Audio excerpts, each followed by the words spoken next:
ora oleh. Nak klirune iki mboten ning kurang linier lah. Wah. Lambene. Kelinci penuh. Ya mohon maaf karena bahasa orang elit ya kan. Tangi kabeh. Kuwi kuburan no? Lho, piye to iki? Lah mosok ngono hotel. Tapuk. Ora ngono, saestu kula mboten ngertos, Mas. Oh, lah matane. Ora dikei info lah tak kira ku yo Mula kowe sak urunge ngomongi asalamualaikum salam. Tangane ngene. Ya, terus rada mendak sithik. Lah, terus muni. Bapak-bapak. Cempe. Ora enak Iki logika, Mas. Hae. Siluman Gonggo. Panggil aku Alvin. Modin tulungi Pak Modin. Bakal dongak. Ya. Wis kualan we. Kowe ketake Istri. Selamat malam Sugeng Dalu Mas Dodo Mas Komen. Selamat malam Sugeng Dalu macange Mbak Limbu. Mbak Limbu. Pak Mas Dalang. Piye? Pripun pawartosipun? Alhamdulillah sehat, seger waras. Sampeyan berdua ya sehat ya Nggih Mas. pangestunipun jenengan sehat walafiat. Prasaku saya lemu lho. Walah nggih Ning Mas. lemu sehat, lemu singset sampean. Nggih, sehat singset nggih tesih lincah. Heeh. Lek joget-joget ngeten iki pun to saged ngrubuhke panggung. Wah, tenan. Nggih no. Kowe emang roh wiwin sindenku, mbasa nyanyi nembang. Nggih. Mulane kula ngimbangi niki kula nggih asline ngempet kula nggih pun. Dadi kula kalih sidene jenengan pun pas. Padha-padha ngoten nggih. Ora bingung ya Mas sowanene wis bolak-balik sowan tratah kandangan. Alhamdulillah teng daerah kandangan iki luar biasa Mas. Pokoke teng kandangan niku mboten kados tiyang lintune. Wis kaya dulur dhewe. Wis kaya bateh. Bateh dhewe dulur dhewe kula teng kandangan mriki nek mboten salah kula sampun sakaping setunggal niki Mas. Daerah Kasreman mriki teng setunggal. Teng Kasreman kene lagi sepisan. Tapi kan nyuwun sewu. Piyantun mriki niku grapyake ra kaprah lho Mas. Nyedulur semanak. Loh wargane Bulurah kok. Nggih wargane Bulurah niku luar biasa hebat. Hebat. Nembe dugi mawon. Lho, lah kula wau teng wingking mriku kok wingking kelir. Nembe dugi mawon kula pun disambut kok. Disambut sapa Mas? Sambut nek gak salah sembetol lampu abang niku lho. Hansip, Linmas niku. Monggo. Pelawake metu langsung mlebet langsung mriki tiyek ngoten niku. Langsung monggo mlebet jeding ngoten. Diarahne kaya ngono. Lah nggih, modele ngertos kula kaya ngertos jeding Mas. Masane aku ngono. Tapi nggih alhamdulillah remen Mas. Piye, seneng ya Mas. Seneng. Napa mlih jumbuh kalih tembange wau. Dangu mboten panggih jenengan tembange wau nggih pas. Tombo kangen. Tombo kangene kula pengin panggih jenengan dereke jenengan paring panglipur. Kalian Pak Didi. Ki apa to Mas? Sampean kok nyelo-nyelo iki lho jane duwe tata krama tata trapsila apa ora kowe iki adat kejak apa Jawane iki digawa. Kok men nyelonong kaya bis. Lorak-lorok. Ya genti-genten ngomongi nganu genti-genten ben gak tupangsun nek ngrungokne ben gak bingung. Nggih ngapuntene lho kula asine nggih isin wong ditimbali mriki teng dalemipun Ibu Lurah nggih. Heeh, Bu Mujiati. Bu Mujiati. Wis alhamdulillah matur sembah nuwun kalian Bu Mujiati. Ijik nyelone. Bocah kok ora duwe tata trapsila. Sopan santunmu mbok kek endi Mas? Kowe Jawa apa ora? Aku ngelingno kowe ngono. Ngelingo kok langsung nyeroncol kancane iki maksudmu piye? Ngono kuwi ya gentian ngono lho. Nggih, ngapunten lho Mas Dede nggih. Ancane wong nek mboten ngertos waktu dan situasi nggih ngeten iki. Oh niki teng daleme Bulurah. Lah iya. Ya paling gak tunjukkan kesopananmu. Lah iya wong pantene Bulurah ki ya piyai terpandang ana kene. Terpandang wargane nggih kathah. Kathah sing tresno. Heeh. Wong nomor 1 nang desa kene dadi ya ta. Malah matane mecicil. Wong kancane melok tanggapan ora oleh lho. Delok to. Tanggapan Mas. Dadi omong ki gentian ngono lho Mas. Gentian tak rungono ket mau omonganmu ora bener kabeh. Lah maksudmu pengenmu piye? Kene wis ora kaya wong liya. Kaya dulur dhewe. Iya to wong ki mbatehne kok Mas. Aku krungu swara kowe mak teratap. Nyapa kok mak teratap? Ajur engko ki ra bayaran. Bateh dhewe kok. Walah wong kok sing dipikir kok duit nggih Mas nggih. Lah jere keluarga dhewe. Yo keluarga wis ora wong liya. Lah nek keluargane dhewe mosok arep nampani bayaran. Saru lho. Tegese gak ngono, Mas. Maksude iki hubungan kekerabatan iki akrab antarane tebe-tebe saking Bojonegoro saged dugi mriki ngoten lho. Wis kaya nyedulur ngono lho, Mas. Pancen ditanggap kok ya. Ditanggap piye? Ditanggap ngono lho. Ya iya, lah modelmu kok kudu nyrekali wong lho nyapa lho kuwi kok seneng ora ditanggap. Ya seneng bayaran kok. Duh, mikir bayaran terus to, Mas. Mikir bayaran terus. Kuwi kancamu kuwi antarane dulur karo duit no abot duit kancamu. Kowe jelas no kowe. Lho, kowe kleru lho, Mas. Lah kowe apa ora kleru? Dulur karo duit tetep sing diaboti iki kudu dulur. Lho, kelincipen omonganmu. Lah nyapa? Kowe Bojonegoro teko kene renek bayarane teko kene kowe. Bosok kowe. Rene yo nganggo bensin. Potongane kaya bak. Omongnya mbok sing biasa ngono lho. Ya kowe ngomong aku bak lho potonganmu dhewe kok ciduk. Lah kan kowe kena nyiduk kowe. Nyiduk kowe iki. Sing mau karno piye? Kowe pengen ngomong caturan kali Mas Didik. Iya. Mas Didik nyun sewu Mas Didik niki pendidikane tinggi lho. Napa? Pak Didik SPD. Sarjana pendidikan nggih Mas. Sarjana pendidikan. Titel tinggi wong pinter. Lah kene ya SPD. Kowe SPD ora sarjana pendidikan kowe. Apa? Sampun pedhot del kowe iki. Entar ngomong dhewe ngono. Apa enek lagi temen ki aku. Apa? Dalang kok SPD. Lho, lah anten gak masalah to, Mas. Umume kan SN ngono kene. Sarjana seni. Sarjana SSN. Iki SPD. Lho, ora apa-apa to, Mas. Apa ya kleru? Apa ya SPD terus ndalang apa ya kleru? Apa gak oleh? Nak klirune iki mboten ning kurang linier lah. Wah. Lambene kelincipen ya mohon maaf karena bahasa orang elit ya kan. Elit kok jadi kurang pas gitu saja. Tapi kalau keadaannya seperti itu ya ndak masalah wong dalang enak ya. Ya ora apa-apa ora linier TPP-ne panggah cair. Nah, kuwi lho. Kowe iki omong linier wong ning omahe pangananmu gethuk ae kok linier barang. Ora masalah ki jenenge wong sing ra ninggal Jawa. Gethuk makanan khas Jawa. Pripun sehat nggih? Sehat. As ngoten mak empun. Sing penting tiyang niku sehat sing utama, gitu. Kowe iki nyuwun sewu. Kowe iki ora wong Jawa asli ketoke kowe iki. Asli. Wong Jawa ki lamis-lamis lambe karo sapa wae grapyak semana. Lah iki lho bedane kowe karo aku ning kono. Nek aku gak iso lamis to. Lho, wong Jawa kuwi ngono, Mas. Tembunge abang-abang lambe. Abang-abang lambe. Kanggo ngeraketke. Nah, abang-abang lambe itu mendekatkan diri dengan ketidakjujuran tak omongi. Kok iso ketidakjujuran iki? Ya iya kowe muni iki mau alhamdulillah panitia sampun mapak. Lho ning kono lin Mas siji wae reneng kok. Lampu abang yo reneng, aku parkiran yo golek dhewe. Kowe ngerti nek nang kene sing beda siji. Apa? Suguhane nek nang kono-kono iki kan enek jajan, misale buah yo salah apa. Nang kene iki mau beda. Apa suguhane? Pencit. Yo kuwi sak yo jenenge. Sing nggone Pak Joko. Pak Joko. Pak Joko. Pak Joko ki pemborong pencit kok suguhane pencit gundulmu amblekno. Lho kok ngerti wae? Lho Pak Joko ki pemborong pencit sapa sing kene ora kenal Pak Joko? Pak Joko pencit perkara Pak Joko dodolan Pencit. Pencit. Wah, kuwi repot Pak Joko slamet ora dodol wedhus. Lah nyapa? Ndeleme Joko wedhus iku. Ya, lho ngece. Lho kok ngece lah jare Joko pencit. Joko pencit perkara Pak Joko dodolan Nyun sewu, niki adicarane sedekah bumi nggih Pak nggih. sedekah bumi gundulmu ngono. Apa iki? Iki nyok iki. Wali matulus. Oh nggih. Wong ditekakno rene ditimbali mrene. Alah. Sekolah TK drop out ya kowe kuwi lho. Napa? Wong maca ki dikeki jarak, Mas. Aja kecedaken, nek kecedaken ora ketok. Lah, piye wacane piye macane piye?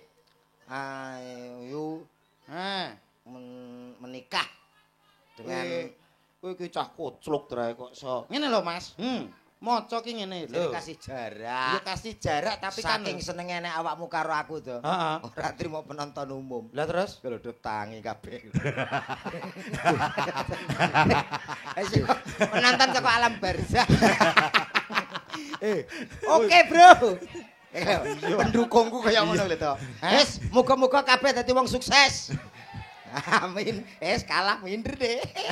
Kowe rong duwe sapa-sapa. Oh iya. Ya iya, weh tenang. Pendukungmu tangi kabeh sakmono kene. Lho sakmono kae lho Mas. Lah aku nek kadung muni ngono kuwi. Dadi sing turu-turu ki tangi kabeh. Kuwi kuburan no? Lho piye to iki? Lah mosok ngono hotel. Tapuk. Ora ngono, saestu kula mboten ngertos, Mas. Oh, lah matane. Ora dikei info lah tak kira ku yo Mula kowe sak urunge omongi assalamualaikum salam. Iya. Assalamualaikum ya ahli kubur. Ngono. Lan ugi ingkang teng dhuwure kuburan. Ngono. Berarti sing kae anu kanca-kanca nom-nom Iya. pro karo kowe. Kowe golek dhewe kono. Ora masalah. Wis peken kono ora masalah. Tetep sing ning ngarep iki lho sing pro karo aku. Iki ora wong liya lho, To. Ya piye? Sing delok iki keluargane Pak Lurah karo Bu Lurah tok. Mosok keluargane Pak Lurah Burah sak menten kathahe. Iki keluargane tok. Ayo sing turu-turu digugah, Mbak, anake, Mbak. Lho yo ben bocah cilik turu kok kon gugah kok. Nyuwun sewu bapak-bapak, ibu-ibu ingkang teng ajeng. Assalamualaikum warahmatullahi wabarakatuh. Wis nyauri berarti pro. Alah kuwi umum kok. Umum piye? Umum wong salam ya dijawab ya umum. Cobi Bu, bapak ibu nyuwun suwantene jenengan nggih. Lek kula hae jenengan halo ngoten nggih. Alah angel iki. Angel piye? Lho, ben kowe ngerti nek aku ki yo ning kene yo akeh pro karo aku. Jajan. Nyuwun sewu sedaya. Hai. Iki mesti enek campur tangane karo nggonmu ka lho. Ora kono aku. Lah nek nggonmu apa gelem muni? Lho. Ketoke sakmono tok tapi kompak lho, To. Jajal. Halo.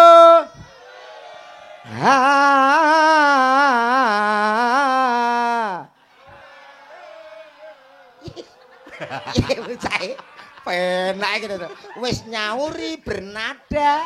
Aku sing gregeten siji karo Darmaji lho. Darmaji sapa? Karo ngina ngene. Kaya kenal-kenal wae. Alah anggere tamu andara wis kok so. Lah modele ngece wong. Lah maksamu iki apa ora gelem muni? Iki yo nyauri. Sedaya halo. Isin dek. Tak bunuh diri ya. Apa kok cekak men pikiranku bunuh diri iki lho. Wong kok ora iso gawe wong ki menarik atine awake dhewe ki piye lho ngono. Ben wong-wong tertarik. Iya. Kowe duwe trike. Trike ada no. Carane piye? Penggabungan antara suara, gerak badan gesturnya, dan mimik wajah itu harus ada. Piye contone piye? Bapak-bapak, ibu-ibu, sedaya hai ngono. Dal. Kok kaya banci jembatan. Aku gelem apa ora? Kaya banci jembatan. Wis tak percaya aku. Ya lho, matane dhewe kuwi. Mripate. Wong marahi malah matane kancane iki lho. Mripate rada senyum. Lambene buka. Sak teko kuping no. Ayo. Lambe dibuka tekan kuping ya suwek kok so. Tangane ngene. Ya, terus rada mendak sithik. Lah, terus muni. Bapak-bapak. Cempe. Rapo enak Angger pro yo ngene iki lho aku gething aku. Ora apa-apa, kono aja urusi sik. Dang. Ora diurusi piye ning kuping keri panas tak dem-deme sik ya. Dem ku lho botomu. Sabar pendemo sabar. Pendemo gundulmu no. Lho, kuwi demo lho, pengen ngerti lho. Kalau apa? Dang. Bapak-bapak, ibu-ibu. Halo. Ngene pamite jare ayah kerja. Wis tuwek anak-anak kok ya cek ngene. Ngene jare berangkat ngaten lho, Pak. Ayah kerja ya. Pamane aku anake. Ayah kerja ya, Nak. Kerja ning kene bae. Ngene bojone ya kalumangan iki. Aku jane sak menit tuwekku ora tau misuh. Dino iki pengen misuh aku. Losno. Gregeten aku.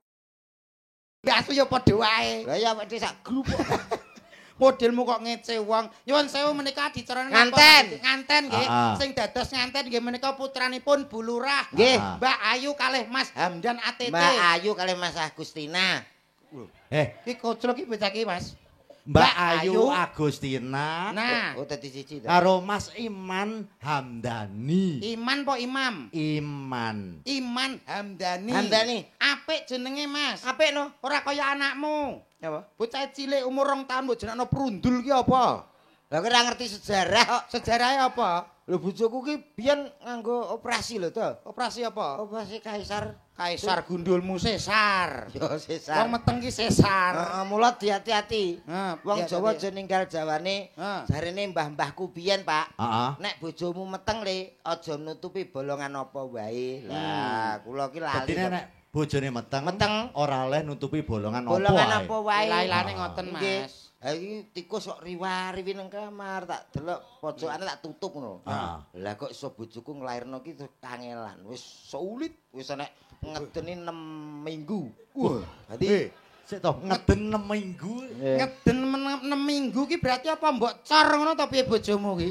Kuwi bojoku apa bojomu to? Bojomu. Lah ya kuwi bojoku kok kowe bingung lho. Bape ngedene 2 tahun, bape. Lho, tapi kuwi gak umum, Mas. Latihan bojoku ki gak umum. Wong kuwi ya tak tutup ora tak umumno. Umpama tak umumno tak ngono lho. Ha bojoku ngomotken 6 dina kita. Hai Bu, berusaha Bu. Heeh, berusaha ngono gak metu-metu. Wis bismillahirrahmanirrahim tak jenakno perundul aku ngono. Akhire metu. Lahir tapi bocah kan putih kowe Cina ya ra. Putih apa ndase korengen tok ning kok kene ndase. Wis mari. Oh, wis mari berarti. Mari timbang anakmu. Lah ulu. Ula-ulun gundulmu no. Wis ireng krungu ndangdut kok tolak. Ya anakku lho cerdas. Lah anakku cah polos kok. Polos potoke nyeplos kuwi. Tenan Mas iki tenan. Kowe nyek polos potoke nyeplos iki gundulmu. Lah umume bocah cilik krungu musik. Joget le. Anakku ya terus ngene lho. Kuwi gak ya. Anake iki Anake dadak karo wong ora. Tapi lek anak niki parah, Mas. parah piye? Kudune bocah kan diwaris sopan santun, omongan sing sopan. Mboten anak niki. Wong bapake teko tek iki langsung anake muni kok, Mas. Piye anake komen? Ayah anjay. Ora apa-apa. Lah nyapa? Ning keluargaku tak losno ngono. Mula dongaku ra akeh to. Dongamu apa? Kanggo kaya nganteni muga-muga ndang cepet duwe momongan, gadah putra. Dadi putra sing sugih. Wis ngono to. Anakku ya ngono. Wis muga-muga dadi wong sugih le. Aku dongaku ra akeh. Dadi wong piye? Sugih. Ya, niki jane bener, Mas. Tapi kurang bener. Kurang bener. Kowe nek sugih tok, kuwi malah urung patek penting, Mas. Urung pat lho. Sugih ora penting. Loh, sing penting ki nyuwun sewu lek zaman era modern sekarang itu yang diutamakan adalah pinter. Muga-muga mantene duwe anak sing pinter. Muga-muga dadi sugih. Muga-muga anake pinter. Sing mirsani mugi-mugi sugih Allahumma. Mugi-mugi sugih. Seneng dek. Kowe kok ketok kabeh botohmu kabeh iki to. Botohku kabeh ben kowe minder kok. Ya ta, ayo. Mugi-mugi sedaya dadi wong pinter. Ora nek sing jawab. Oh pancen penting sugih kok. Ya penting. Jenengan pinter sugih no. Penting sugih napa pinter? Aku. Nggih. Aku wong pinter. Pinter. Iso ndalang ki minangka Mas Didik ki pinter SPD gelare. Korban kedua. Iso korban kedua lho. Ayo penting sugih. Lek sugih nek gak pinter. Lah sakniki nek wong pinter tok ora sugih. Sing nanggap sampean ki sapa nek gak wong sugih? Wong pinter tok. Ora iso. Apa dibayar nganggo apa? Laptop. Iki logika, Mas. Hae, siluman gonggo. Panggil aku Alvin. Alvin kaya koralne Alvin. Wis bener kowe ngomong sugih ki penting. Bener no. Malah penting wong pinter to, Mas. Pentingnya piye? Wis sugih sundha langit donyamu gedhe donyamu akeh. Tapi nek kowe ora pinter kowe diapusi wong sak donya entek donyamu, Mas kowe. Apus ana los. Sedina ping 3 apus ana. Saiki diapusi sesuk aku jek duwe sugih kok. Piye Mas ki, Mas? Tulungi, Mas. Tulung apa klelep kowe? Lho. Maksudnya ki iwangi bantah ngono lho. Kowe nek pinter tok ora sugih tok ora pinter, ora iso ngelola dhuwitmu, suwe-suwe dhuwitmu entek, melarat. Kan suwe, iya ta? Iya. Enak kata-kata suwe-suwe. Lha kuwi iso mbegetak taun lho to. Suwe-suwe, cek suwe. Sing penting sugih sik. Lho. Saiki kok kemelelet dina iki kowe. Saiki tak takoni kowe ndek anak cilik sekolah. Sekolah ki tujuane apa nek gak pengen pinter? Ora. Lho, kowe anakmu. Lah anakmu mau sekolahno mben piye? Ya mben padha karo kancane ngono tok. Esuk enek kegiatan seragam adus. Kowe pinter tak tapuki lho aku ngono. Aja pinter, penting sugih. Pak Modin, tulungi Pak Modin. Mbok dongak. Ya. Wis kualan kowe. Kowe ketake kesurupan kowe. Kesurupan piye? Sugih penting lho to. Ya tetep penting wong pinter. Saiki kowe ngerti enek pepatah mengatakan. Pepatah apa? Tuntutlah ilmu sampai ke negeri Cina. Dadi awake dhewe kon pinter, kon sinau ngantek tekan Cina. Omonganmu lho keduren. Lah kowe teko kandangan nang Google Map. Lah kok teko Cina? Kowe nak takok piye? Kamu kok basa Cina kae langsung wae wo. Ya ta? Keminter. Tulungi ya Mas, aku Mas. Wong manfaat ki justru wong sugih. Manfaate apa? Upama iki ning gene desa Kademen. Kademen gundulmu no. Kandangan. Desane Mas, Kasreman, kandangan. Kasreman kademen piye to kowe? Kasreman. Enek masjid urung dadi. Iya. Muga aku sugih. Tak sumbang dadi. Perkara kowe wong sugih. Duitmu akeh mau sumbang. Iya no, omahmu urung keramikan. Iya. Bojomu tak keramik. Lho bojo kok dikeramik tak tapuk lho kowe. Anu, omahmu anggap bojoku iki lantai omah kok piye kok iso. Wong sugih mampu lho. Berarti kados bulurah iki. Hah? Duwe acara apa kok danane kurang? Yo, mau sumbang. Sumbang sugih kok. Berarti duitmu wis akeh. Ah iya sugih. Lah nek wis sugih ya wis dalu iki rasa bayaran ora apa-apa, sugih ae. Nggih Mas nggih. Dadi aku ora usah TF gak apa-apa. Ora usah TF Mas, wis sugih kok wis. Tarono tak sugih lho. Ora ngono. Ora wedang rono. Sugih kan isih upama. Ora jere bulurah pe mbok sumbang. Lah kan upama. Kalau bulurah tak sumbang. Mboten bulurah menangan. Wedi.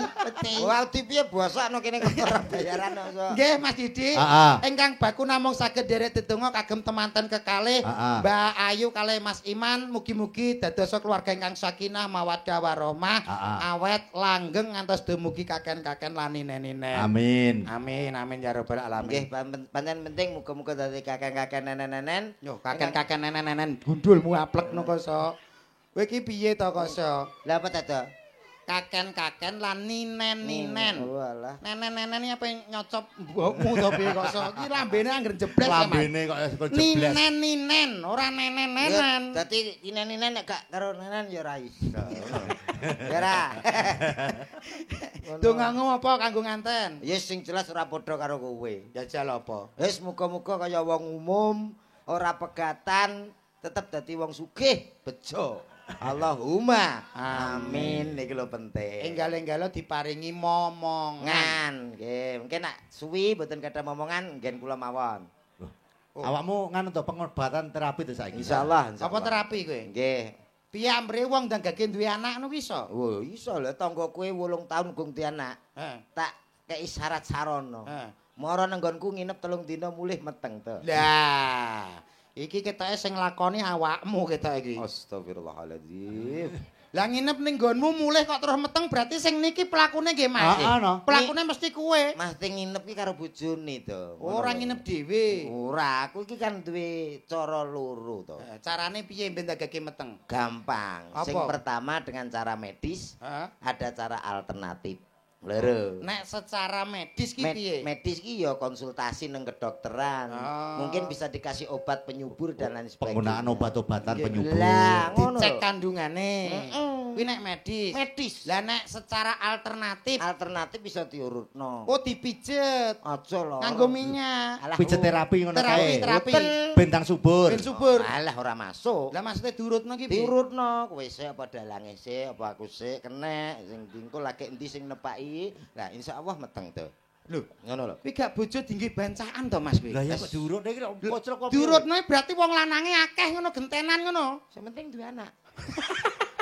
Bocah ki sesat tenan kowe iki. Anak ki minangka hayate rumah tangga. Oh iya tapi diratani wong akeh celuk. Lambemu ora apik. Ayo nyanyi kanggo ngantene. Kok moh piye tak siane nyun sewu nggih Mas nggih. Nggih suka parisuka dalu niki menika ngaturke sembah nuwun dumateng Bulurah sampun nimbali kula sakloron. Ayo tak siarno kok pojokan nyanyi kanggo nganten kekalih. Mbak Ayu kalih Mas Iman. Bismillahirrahmanirrahim. Inna lillahi wa inna ilaihi. Malah medeni kancane. Botomu ora trima lho. Ya ora trima lho kowe nyeluk penyanyi kaya nyeluk mayit e. Lah kudune piye? Yo. Suarane penak kok. Kembali tim Jimat punya cerita. Ngono kan itu. Iki kaya radio horor, Mas. Radio horor. Radio horor. Sing menggema. Jek sedruwa. Wah. Enak. Isone napa niki? Sidarekoso. Sidarekoso gundulmu ngono kok. Son kok Sidarekoso. Jek sedruwa. Wah. Bapak-bapak, ibu-ibu. Selamat malam semuanya. Ya. Selamat menikmati yang ada. Endi? Kok endi piye to? Ada ayo dada.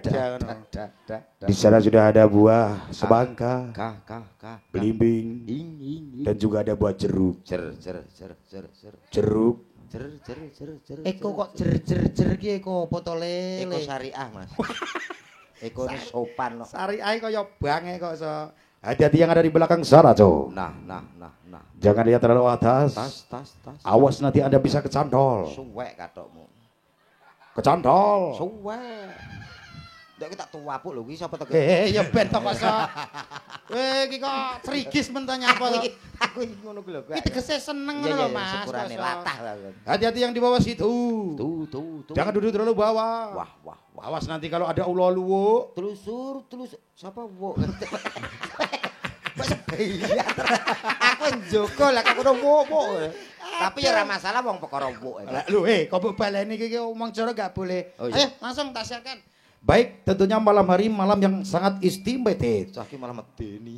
Nyapa to? Itu rumah apa no aku? Nyanyi kanggo ngentene Mbak Ayu karo Mas Iman. Ngono lho. Nang ngenteni. Baik, tak panggilin bintang tamu yang satu ini, Cok.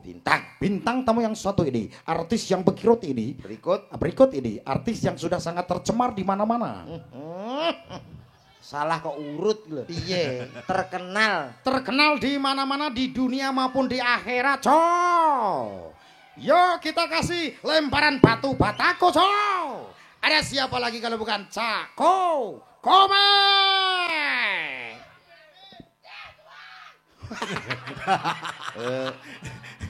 Saya tak ada isak. Gak boleh. Fanku. Fanmu kuwi. Waduh sak kucing ya. Iki tegese seneng dekne. Seneng seneng ning. Bangga seneng ngono lho, roh kowe iki seneng. Iya. Kaya dulure dhewe. Ki nek desel tok seneng kok. Yo, Cak Komet, sepote Mas, yo. Lendi. Saya tak ngenteni kanca-kanca lho. Oh iya. Ayo, siap. Siap ya, sepote Mas ki. Yo, Cak Komet. Dung.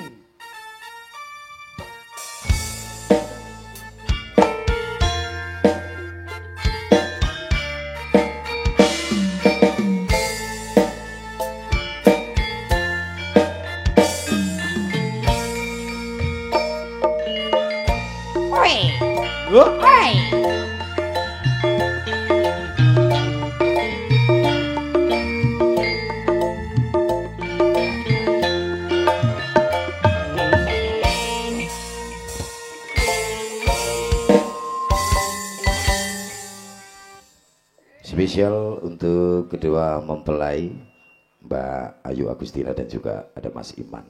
Sebuah lagu dari Bang Haji Roma Irama. Ada sebuah lagu apa ya? Duh, kok apa iya iki lho sing cethone piye kok ya ngono to. Istri Saleha sak pira Mas? Iki lho sik. Setiap keindahan tepuk tangannya mana Bapak Ibu? Perhiasan terindah hanya istri saleha.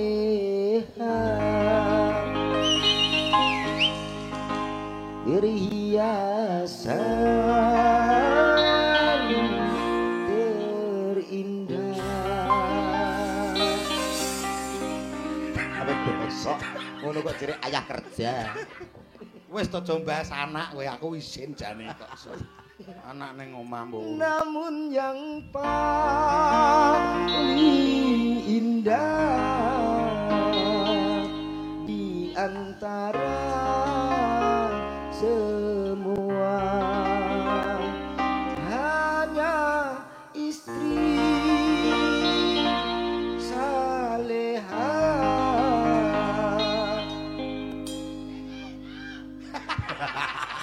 Penmu, Mak. Everybody go. Iki jenenge bangga. Krungu suaramu. Moodku ilang kowe tak mood ya. Lho, Mood ki perasaan. Oleh perasaanku apa mbok pakili kowe kok ya. Tapi penak suaramu, Mas. Oh, gak iki tegese aku nyanyi sithik kanggo Mas nganten iki. Pitutur. Mbok piye-piye sing paling penting kuwi istri soleha. Istri yang bisa saling melengkapi, keluarga yang bisa saling menutupi, tegese nek menutupi ki enek-enek eleke ya ditutupi bareng-bareng. Nah, cocok. Kowe lagu lek bab Roma kok swantene nyuwun sewu Mas. Alhamdulillah. Kok penak nggih. Jan jebles Bang Roma. Ya nggih pas persis kalih Bang Haji Roma Irama ku sami suarane. Karakter suarane padha. Roma Irama ya ngomong ngono padha. Oh, lah kowe tau petuk Roma Irama kapan? Dalam mimpi. Berarti nek lagu tentang Roma apal kabeh. Insyaallah. Weh, misalnya Roma ki menyanyikan lagu sing ceritane tentang percintaan ya iso. Hidup tanpa cinta bagai taman tak berbunga. Hai begitulah kata para pujangga. Aduhai begitulah kata para pujangga. Taman suram tanpa bunga, hidup tanpa cinta bagai taman tak berbunga. Hai begitulah kata para pujangga. Aduh ben bongkok wis. Kowe apa nyekso kancane. Lah ngene musik kok kowe bingung ngene. Lah karepku garingan ben aku ngempasno kono lho Mas. Kendangmu kaya kena lemah ngono. Ya kendang kaya kudanan. Ancen kendange bar kena udan kok. Takon lagu aku ya padha karo nguyahi segara ngono. Weh, berarti kowe iso kabeh lagu ki. Insyaallah. Weh. Lah nek Roma sing ceritane temane tentang pitutur no ya nek. Ada. Piye kuwi? Yudi. Judi kok Yudi piye to iki? Lah ya sing judi sak bloke Yudi barang. Oh ya. Judi menjanjikan kemenangan. Judi menjanjikan kekayaan. Bokong. Bohong kok bokong kita. Wah, aku pilek lho marai. Bohong kok bokong. Bohong. Bohong. Ya, krungumu apa? Krunguku bokong. Jaluk. Lho kok jaluk piye kowe iki sing ngomong kleru kok so. Aku suwi ra pedhok kuwi ya. Lagu apa? Nasihat ya kaya ngono. Lah iki sesuai teng daleme Bapak apa Ibu Lurah. Bu Lurah. Nek misale Bu Lurah temane pembangunan desa no ya nek. Enek Roma. Piye lagune? 1001 macam cara membangun balai desa. Mau dibuat joglo atau biasa terserah Bu Lurahnya. Ya ra. Kaya iso sepurane ya Mat yo. Iki mau tak awur. Tawur piye kadung penak lho. Lah kok lagu pembangunan. Lho, nyatane ya pas penak lho. Ya kudu misale neh lagu Roma sing temane tentang transportasi kendaraan. Kuwi lagune anak-anak. Lagune piye? Becak tak kandhane mung laku. Sik to, Pak. Kendaraan to. Niki mentok iki. Kuwi mentok iki lek. Becak. Kuwi mentok. Becak. Wolah. Kuwi lagune cacilik mentok ya, Mbak. Mentok kandhane. Mentok kuwi lagune. Becak tak kan. Kowe mentoke numpak becak. Mentoke numpak becak piye to lambemu. Mentok numpak becak ra oleh. Jajal lagu iki lho, tema iki nek kowe iso bayaranku dalu iki PN ra masalah. Yo, tenan disekseni wong semene mbane lho ya. Oke, deal. Ora mbadhok kowe kok. Ora mbadhok tuh, boleh melok tangga. Lagu sing temane sing menceritakan tentang geblak kowe ra iso kowe. Iso. Enek piye lagune? Deni Canan. Deni Canan tau nyiptakno lagu banci Mas. Urung tau tumun aku. Urung enek. Dawa-dawa ganduli. Dawa-dawa ngribeti. Nyantol-nyantol gekku. Gawe lakuku. Sing nyantol ya apa? Ya umpama diarakno Rono ya nyantol. Rono ya ra Rono. Lambemu kok. Lho kuwi ganggu lho nek kanggo banci. Iki gak enak teko dinti kok. Lah mulane takok. Iki lho nek sinden ayu-ayu. Ya pancen wayang ya kudu nek sinden. Lho, iya maksudnya ayo ditanjake, dinikmati. Ayo tak nikmatane. Maksudnya dinikmati suarane kok nikmatane piye to? Alah swara to? Iya. Alah swara ta. Yo, lha apa njalukmu? Yen joget bareng. Yo. Mek. Apa, Dik? Upama kok sinden cacahe 1 2 3 4 5 6 ki kok gelem kabeh karo kowe dadi bojomu kabeh. Apa yang kamu lakukan? Aku akan mencoba membuat jadwal Loh. Jadwal apa kuwi? Jadwal untuk menggumbuli. Menggumbuli. Ya. Jadwale piye jadwale? Mau tak gawe nomah dhewe-dhewe. Mbok gawe nomah dhewe-dhewe. Senin aku nomah kene. Senin nang kene iki. Selasa. Iki. Rebu. Kemis. Jumat. Ngono. Setu. Setu Minggu aku libur. Piye to Mas? 6 ya. Sindene Mas Didi ki 6 lho. Nggih pun ngertos. Dadi bojomu kabeh mau jadwal. Tak jadwal. Santi iki. Senin. Rere. Selasa aku nomah kene. Susi. Rebu. Iki Kemis. Lah iki Mbak Inces Jemah. Heeh. Lah kae setu. Setu Minggu aku piknik. Leren no. Lah kae lho bojomu sijine kae. Alah, setu aku menyang ya bongko no aku. Lah nyapa kok bongko? Lah kena susu kadaluwarsa. Tambemu tak tapuk kowe iki. Kono ki anggere disediani dhuwit klitik ngono karo fresh care jos. Digawe apa? Lah kaya ngene iki iso glegek nek apik to. Ditanjake ingkang pundi riyen Mas iki? Monggo manut. Apa Susi kena. Oke Mbak Susi.